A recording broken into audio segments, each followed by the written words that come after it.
Ever seen a passionate man slowly disappear after marriage?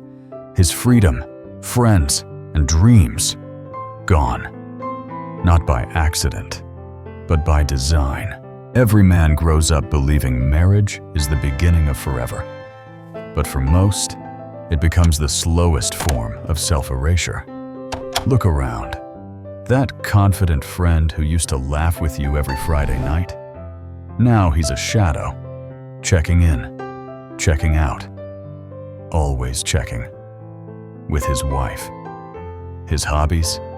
Gone. His freedom? Licensed. His money? Monitored.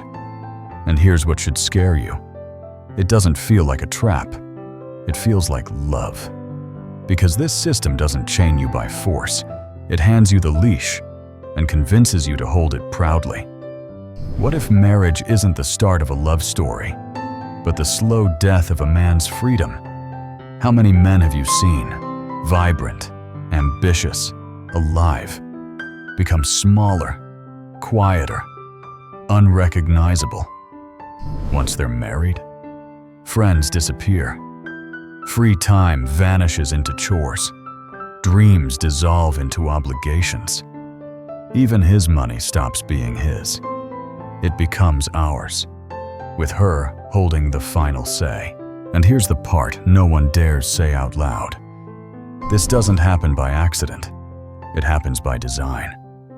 Society calls it sacrifice. Religion calls it virtue. Hollywood dresses it up as romance. But the men living it, now it feels more like a slow trap than a sacred bond. This video isn't about blaming women. It's about exposing the architecture of exploitation, the system that erodes men from the inside out. So if happy wife, happy life ever felt like an ultimatum, not advice, stay with me, because once you see the design, you may never walk into marriage the same way again. The wedding bells fade, the honeymoon ends, and then begins what no one warns you about, the systematic dismantling of the man you used to be. It starts small. One missed night out becomes a pattern. One her choice restaurant becomes the default. One compromise becomes your new operating system. You tell yourself it's partnership. You call it love. But watch the scoreboard. It's always tilted in one direction. Your friends don't disappear overnight. They fade like old photographs, one declined invitation at a time. Your hobbies don't get banned. They get labeled selfish until you abandon them yourself. Your money doesn't get stolen. It gets absorbed into our budget, where somehow her voice carries the veto power. Here's the brutal truth. Every successful system needs willing participants. Marriage doesn't force men to surrender their independence. It rewards them for doing it voluntarily. The fewer options you have outside the marriage, the more committed you become to preserving it. It's economic psychology disguised as romance. The tragedy isn't that men lose themselves. The tragedy is that they mistake this slow erosion for maturity. They believe becoming smaller makes them better husbands. They confuse surrender with sacrifice, dependency with devotion. Remember this: in any relationship, the person with more alternatives holds the power. Marriage is designed to eliminate your alternatives while preserving hers. You're not building a partnership. You're constructing your own cage, one compromise at a time. The man who doesn't see this pattern becomes its perfect victim. He trades his identity for stability, his freedom for approval, his sovereignty for the illusion of unconditional love. And the cruelest part? He's programmed to be grateful for the exchange. When these shifts repeat day after day, you're not just losing hobbies, you're losing yourself. But why do men allow this to happen? The answer lies deep in our psychology. What transforms a confident man into a domesticated house cat? It's not sudden trauma, it's gradual conditioning. Like a frog in slowly boiling water, most men never notice the temperature rising until they're already cooked. The process has a name: learned helplessness. When someone faces consistent punishment for resistance, they eventually stop resisting, even when escape becomes possible. The married man learns this lesson in microscopic doses. Push back, face conflict, assert boundaries, create tension.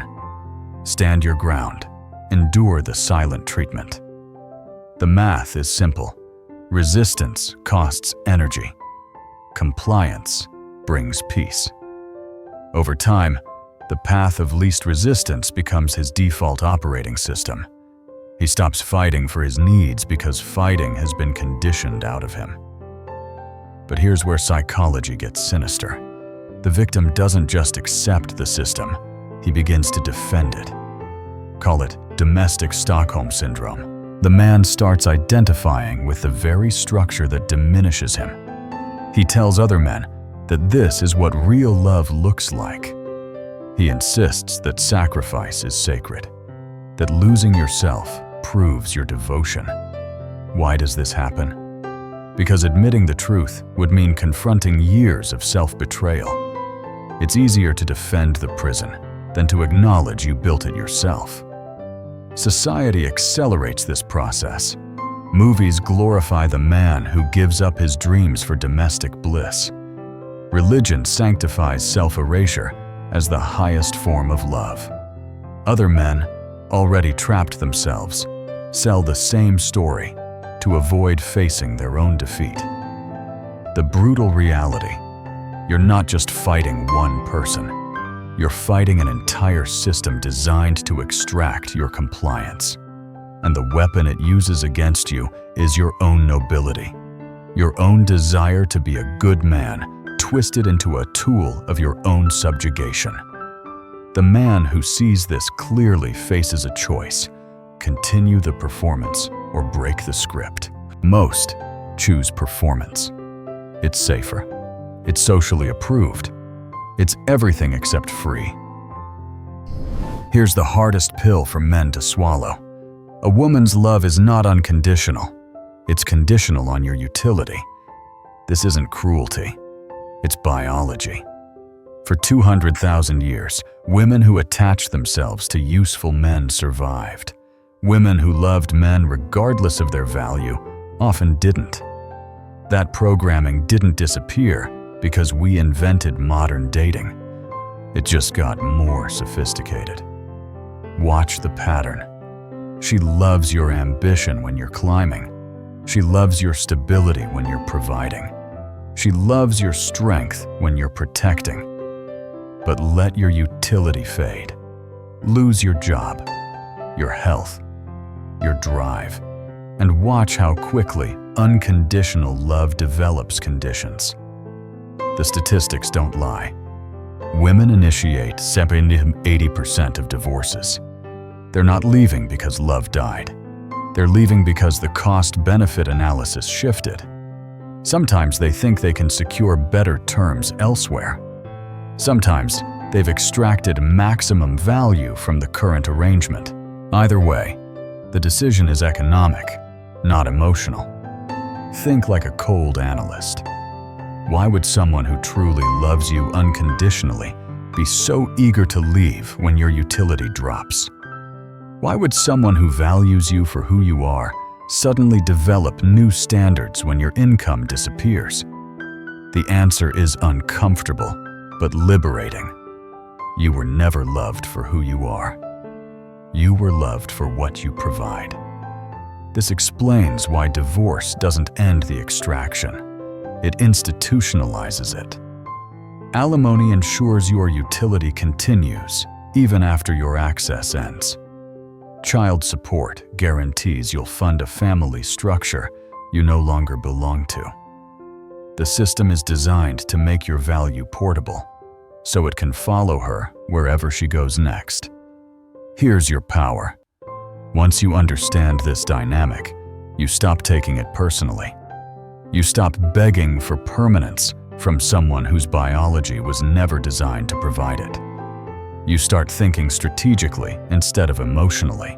The man who grasps utility theory doesn't become bitter. He becomes smart. He knows the rules of the game, and he plays accordingly.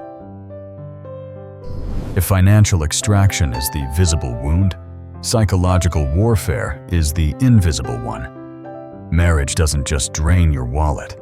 It rewires your neural pathways until you become someone you no longer recognize. The process is elegant in its brutality. Every day presents micro-conflicts that teach you the same lesson. Your needs matter less than her comfort. Your desires take back seat to her emotions. Your leadership transforms into reactivity. You stop directing your life and start managing her moods. This constant emotional labor creates what psychologists call emotional fusion. You begin to mistake her feelings for your own. Her anxiety becomes your problem to solve. Her unhappiness becomes your failure to fix. Her anger becomes your responsibility to absorb. Watch how it works. She's stressed, so you rearrange your schedule. She's upset, so you postpone your plans. She's dissatisfied, so you question your priorities. Slowly, imperceptibly, her emotional weather becomes the climate of your entire existence.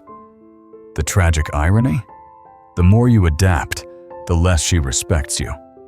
Women are biologically programmed to test the strength of their partners. When you constantly fold under pressure, you fail those tests. When you prioritize her feelings over your own mission, you signal low value. When you become emotionally reactive, you abdicate the leadership that initially attracted her. Here's the pattern most men miss. The behaviors that keep the peace in the short term destroy attraction in the long term. The man who never says no reveals that his boundaries are negotiable. The man who always prioritizes her needs shows that his own don't matter. The man who sacrifices his identity for domestic tranquility discovers that the woman he's trying to please can't respect someone who doesn't respect himself. This is why happy wife, happy life is psychological poison disguised as relationship advice. It teaches men that her emotional state is their primary responsibility, while their own well-being becomes secondary. It's a formula for creating reliable servants, not attractive partners. The man who breaks this pattern does something radical. He puts his mission first. Not because he doesn't love her, but because leadership requires sovereignty. And sovereignty can never be given away in exchange for temporary peace. Strip away the romance novels and fairy tales, and you find an uncomfortable truth. Female loyalty operates on evolutionary algorithms that most men never learn to decode.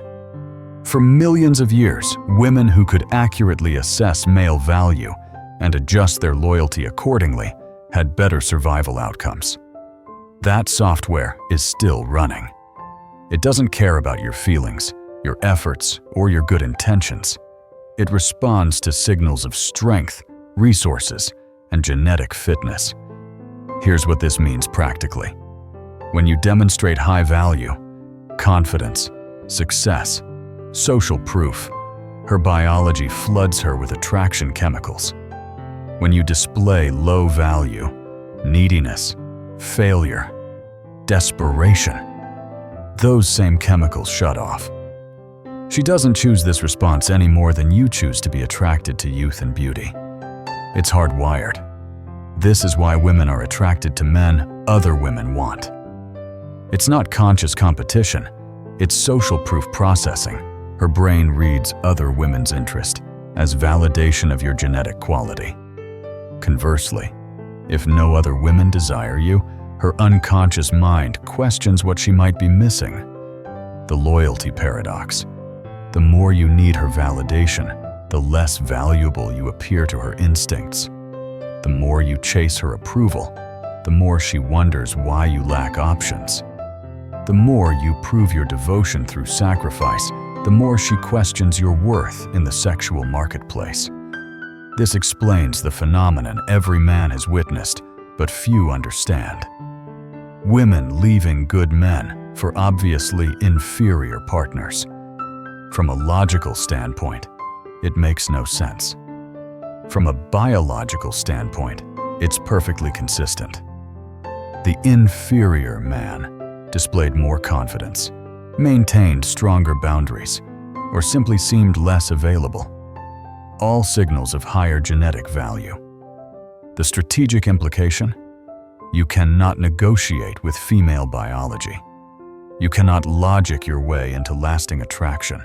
You cannot sacrifice your way into respect.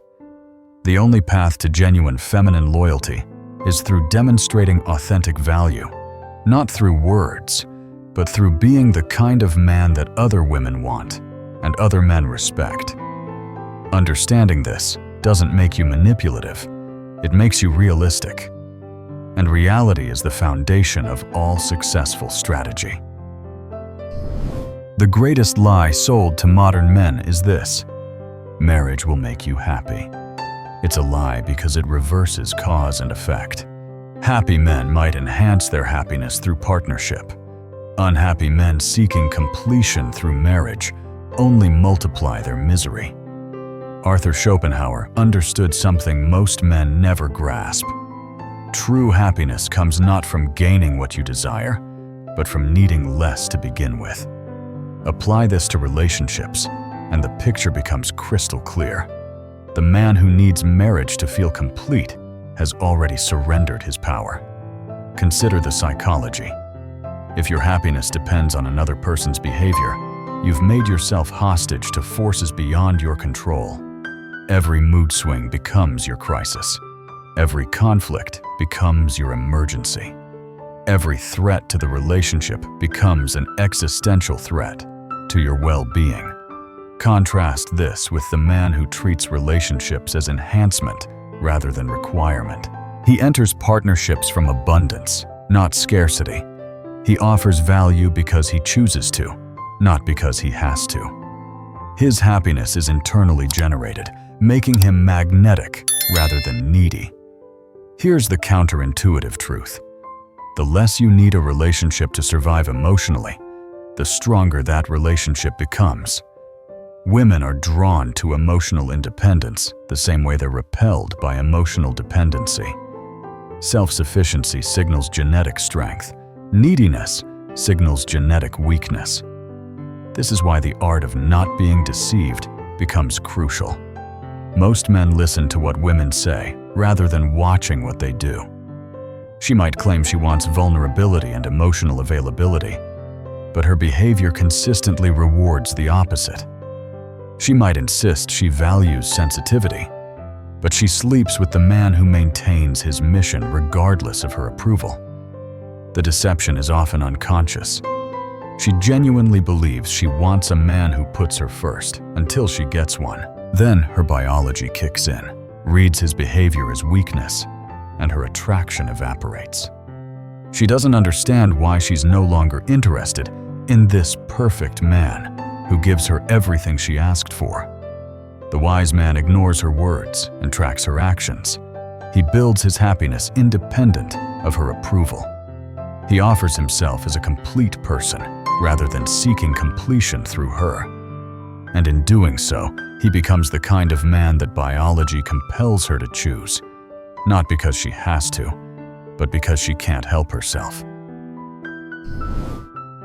One of the most counterintuitive truths in human psychology: the less available you are, the more valuable you become. It's basic economics applied to attraction. Supply and demand never stop operating, even in romantic relationships. When a man makes himself completely available, always answering her calls, and always prioritizing her schedule, always dropping his plans for hers, he inadvertently signals low market value. If no one else is competing for his time, her unconscious mind assumes there's a reason. Meanwhile, the man whose life is so rich and purposeful that she represents just one component becomes naturally scarce. When she calls and he can't always answer, it creates tension. When she wonders what he's doing or who he's with, it sparks curiosity. That scarcity makes his presence more valuable, not less. Watch the psychological shift.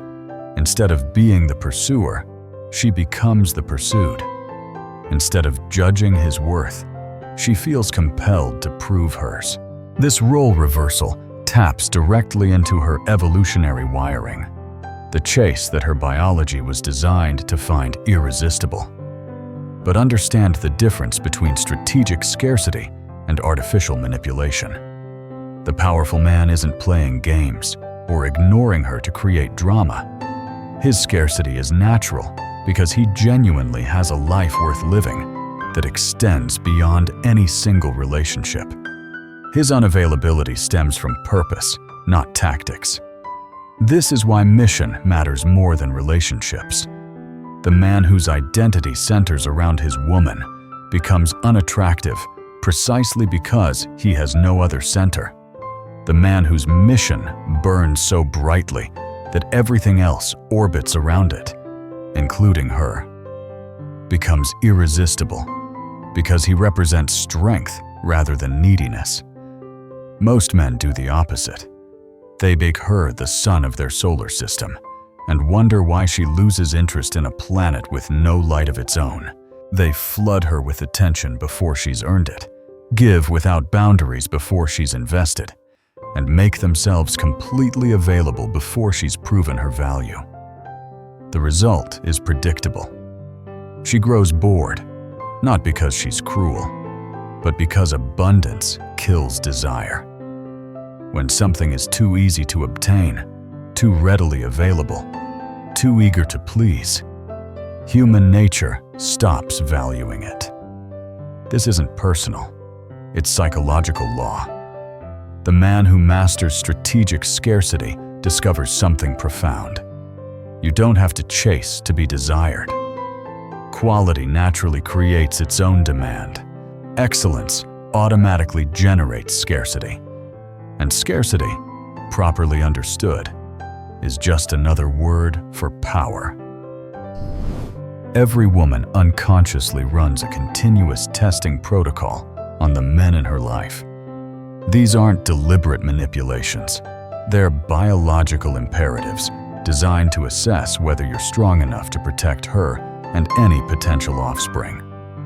The tests come in many forms: emotional outbursts to see if you'll stay calm, unreasonable demands to check if you'll hold boundaries, sudden mood changes to measure your stability, arguments that seem to come from nowhere, designed to test whether you'll stand your ground or crumble under pressure. Most men fail these tests because they fundamentally misunderstand what's being measured. They think kindness is the answer to every challenge. They believe that saying yes to everything proves their love. They assume that avoiding conflict demonstrates maturity. They're wrong on all counts.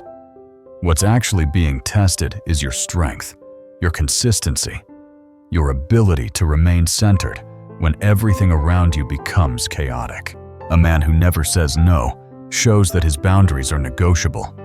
A man who changes his position based on her emotions reveals that his core is unstable.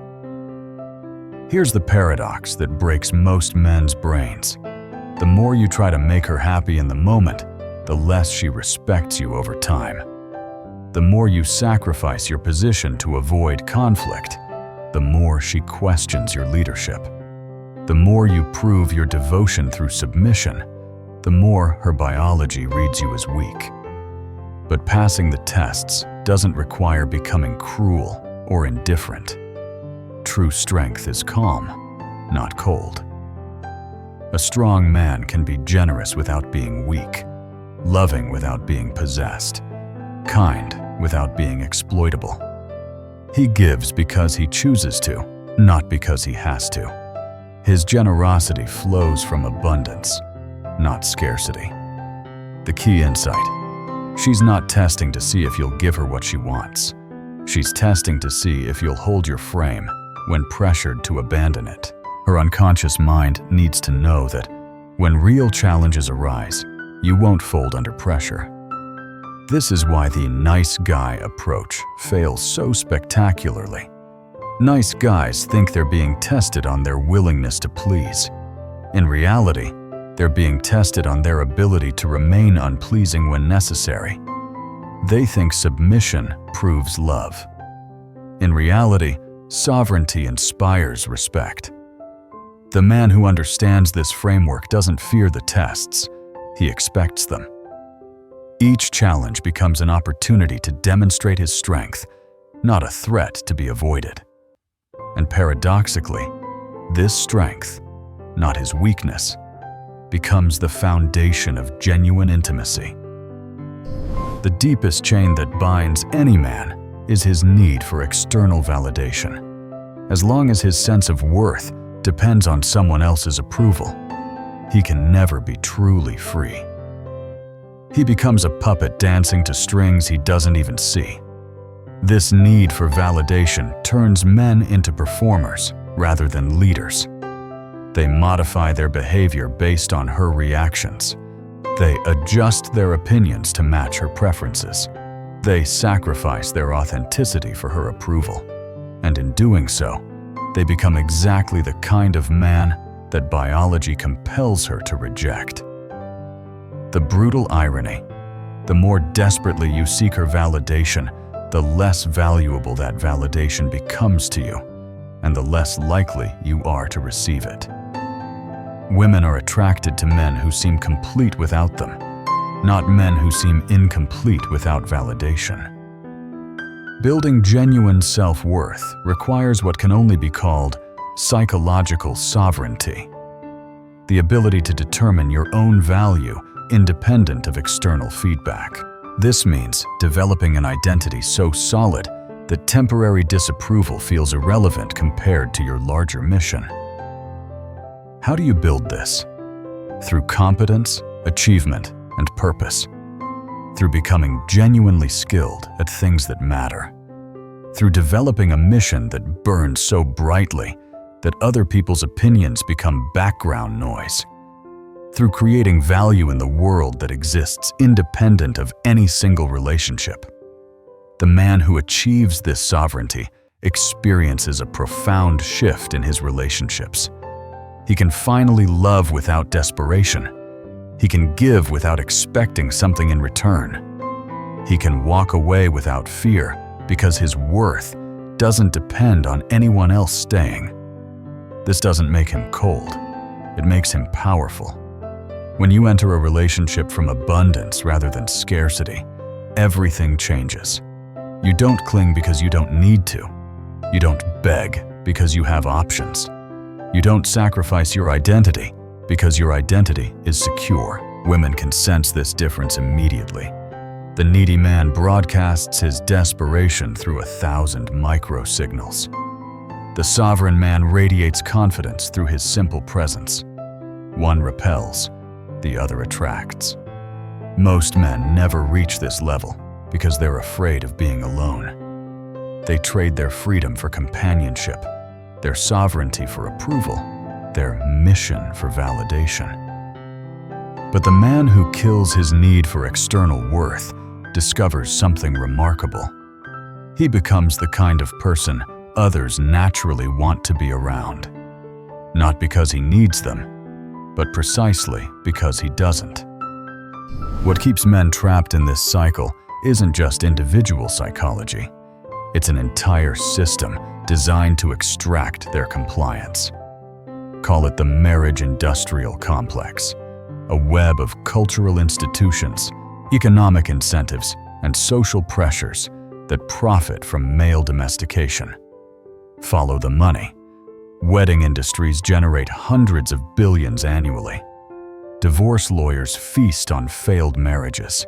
Family courts extract decades of future earnings. Therapeutic industries monetize relationship problems. Consumer culture depends on couples buying houses, cars, and products they'd never purchase as individuals. The system needs men to believe that independence equals loneliness, that sacrifice proves love, that freedom is immaturity.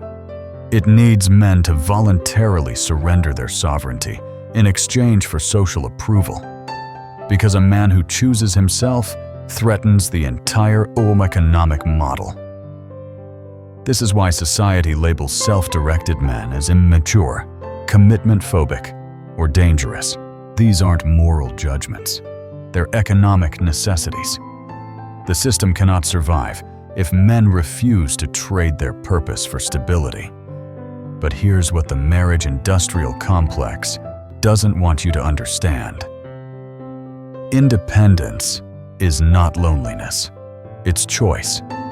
The sovereign man can engage with others on his own terms, rather than being conscripted into roles that diminish him. He can love without losing himself, give without being exploited, commit without surrendering his mission. Real love, the kind that actually lasts, requires two complete people choosing each other from abundance, not two incomplete people seeking completion through merger. Most relationships fail because they're built on mutual need rather than mutual choice. The man who achieves psychological sovereignty doesn't avoid relationships. He transforms them. Marriage becomes optional rather than necessary. Commitment becomes a gift rather than a trap.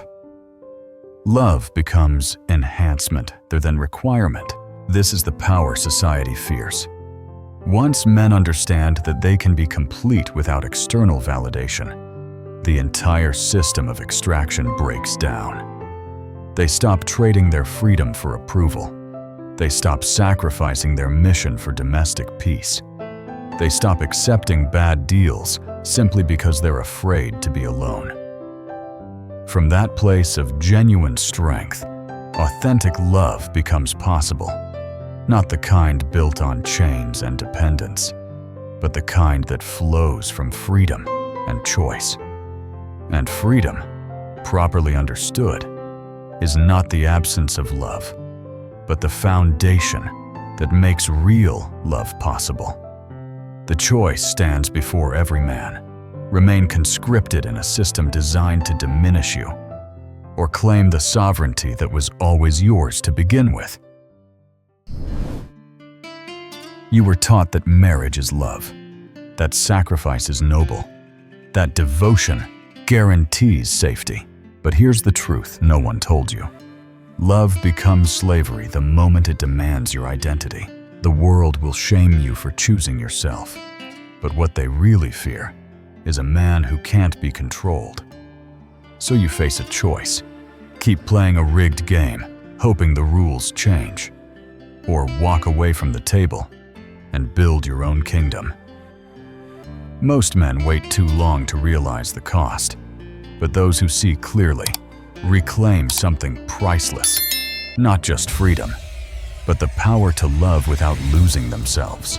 This isn't about bitterness, it's about boundaries. It's not about hating women, it's about protecting men. Choose sovereignty, not because it's easy, but because it's the only way to stay whole in a system designed to break you. If you saw yourself in this video, don't stay silent.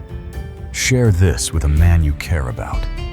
And if you want to learn how to stay true to yourself while still loving fully, hit that follow button now.